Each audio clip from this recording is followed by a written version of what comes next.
यह अद्भुत है। भारतीय सनातन संस्कृति इतनी अद्भुत है। जिस सनातन संस्कृति में हम सब हैं, ये गौरव की बात है कि 144 वर्ष बाद इस महाकुंभ का आगाज हो रहा है, जो भव्य है, दिव्य है, एकता का प्रतीक है, सामाजिक समरसता का प्रतीक है, सबको एकत्व करने का प्रतीक है। और अन्य जितने भी दुनिया के मजहब हैं, उनमें इतनी संकुचित स्थिति है कि वो कहते हैं कि अन्य लोग काफिर हैं, केवल हमारे ही अपने हैं।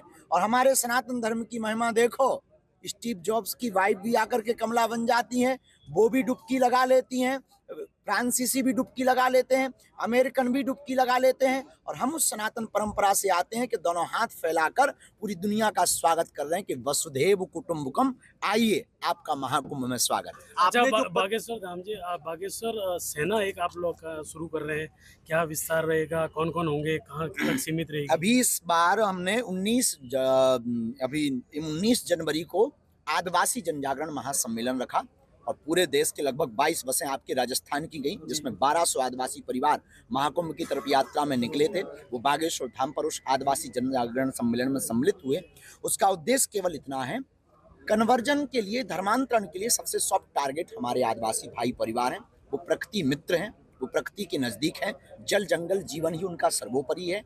उन धर्मांतरण करने वाली ताकतों को रोकने के लिए, धर्म विरोधी ताकतों को देश निकाला करने के लिए हमने एक नया अभियान छेड़ा है। हर गांव मोहल्ले में अब हनुमान चालीसा बागेश्वर मंडल बनाएंगे, ताकि भविष्य में, कालांतर में, हिंदुत्व के ऊपर अगर कोई उंगली उठाएगा और कोई भी धर्मांतरण करेगा, उसे देश निकाला किया जाएगा। आस्था के जो प्रयागराज में रील बनाने पे आपने जो बड़ी बात कही है, 2 युवतियां भी इसमें शिकार हुई है, क्या कुछ कहना चाहेंगे उसमें? हम किसी के भी, देखिए, हम भी इस आप लोगों तक पहुंचे तो कहीं ना कहीं रील और मीडिया का और सोशल मीडिया का बड़ा हाथ है।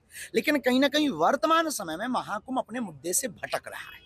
उनके प्रति हमारी संवेदना है, चाहे वो कोई भी बहन हो या कोई भी बाबा जी के बारे में चर्चा हो।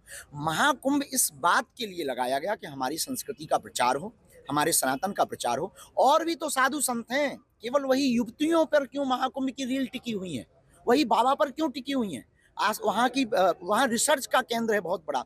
इतने 40 करोड़ लोगों का मैनेजमेंट कैसे हो रहा है, इसका बहुत बड़ा मुद्दा है। ये रिसर्च का बहुत बड़ा विषय है। इतने साधु महात्मा आते कहाँ से हैं, जाते कहाँ हैं, अखाड़े कितने हैं, संगम का महत्व क्या है, हम हिंदुत्व पर काम कैसे कर सकें, कन्वर्जन कैसे रोक सकें, और जो चले गए उनकी घर वापसी कैसे करवा सकें, और भारत को हिंदू राष्ट्र कैसे बनाया जा सके।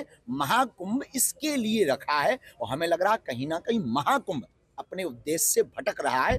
रील में नहीं, रियल में जीना चाहिए। वहां और भी महापुरुष हैं, शंकराचार्य हैं, मठाधीश हैं, मठों के आचार्य हैं, तपस्वी हैं, योगी हैं, जपी हैं, तपीजी हैं।